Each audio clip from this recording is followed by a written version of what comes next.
கர்த்தருடைய பரிசுத்தமான நாமத்துக்கு மகிமை உண்டாவதாக. பழையங்கோட்டை இந்திய தேவ சபையிலிருந்து வழங்கும் அனுதின மன்னாவுக்கு உங்களை அன்புடன் வரவேற்றுக் கொள்ளுகிறேன்.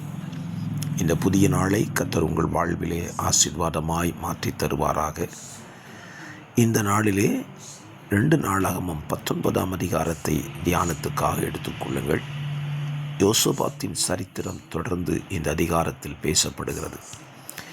இந்த அதிகாரத்திலே யோசபாத்தினிடத்தில் தேவன் சொன்ன ஒரு வார்த்தையை உங்களுக்கு காலவெளியில் வாசிக்கிறேன். அதனுடைய 2ஆம் வசனம் பிந்தின பகுதி, கர்த்தரை பகைக்கிறவர்களை நீர் சிநேகிக்கலாமா? இது நிமித்தம் கர்த்தருடைய கடும் கோபம் உன்மேல் வர இருந்தது என்று கர்த்தர் சொல்லுகிறார். யோசபாத்தினிடத்தில் தேவன் சொன்ன வார்த்தையை கவனிங்கள். இன்றைக்கு நம்மளோடும் சொல்லுகிறார். கர்த்தரை பகைக்கிறவர்களை நீர் சிநேகிக்கலாமா? இன்றைக்கு நம்ம வாழ்க்கையை யோசித்து பாருங்கள். கர்த்தரை பகைக்கிறவர்களை நம்ம நேசிக்கக்கூடாது. நம்ம உடனே ஒரு வசனம் சொல்லிடுவோம், சத்துருக்களை சிநேகியுங்கள் அப்படின்னு சொல்லியிருக்கிறாரே அப்படின்னு சொல்லிடுவோம். அவர் தெளிவாக சொல்கிறார், கர்த்தரை பகைக்கிறவர்களை நாம் சிநேகிக்க முடியாது. ஏனென்றால் அவர்கள் கர்த்தரை பகைத்துட்டார்கள்.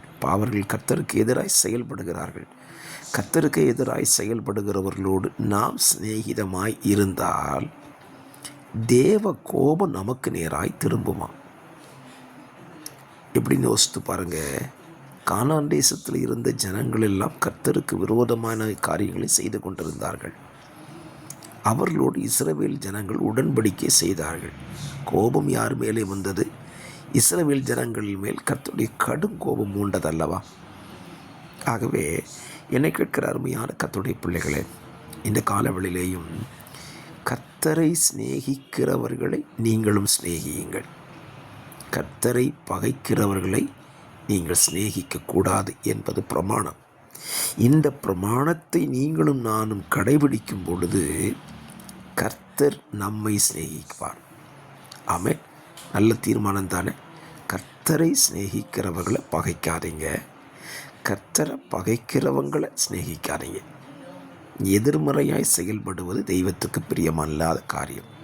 ஆகவே எதிர்மறையாய் செயல்படாமல் நேர்மறையாகவே வாழ்வோம். அது கர்த்தருக்கும் உங்களுக்கும் அது ஆசீர்வாதமாக இருக்கும். யோசபாத்தினிடத்தில் இந்த எச்சரிப்பான வார்த்தையை கர்த்தர் சொன்னார். ஆகிலும் அவனிடத்தில் நன்மையான காரியம் காணப்பட்டதினாலே கர்த்தர் அவன் ராஜ்யபாரத்தை விட்டுவிட்டார். ஆகவே இந்த காலவெளியில் ஒரு நல்ல தீர்மானத்தோடு இந்த நாளை துவங்குங்கள். ஆண்டவரே, உம்மை பகைக்கிறவர்களை நாங்கள் சிநேகிக்காமல் உம்மை சிநேகிக்கிறவர்களை நாங்களும் சிநேகிக்க எங்களுக்கு கிருபை தாரும் என்று சொல்லுங்கள். தகப்பனே, இந்த வார்த்தையின்படி வாழ கர்த்தருடைய பிள்ளைகளாய் எங்களுக்கு நீர் அனுக்கிரகம் செய்யும். இயேசுவின் நாமத்தில் பிதாவே, ஆமென்.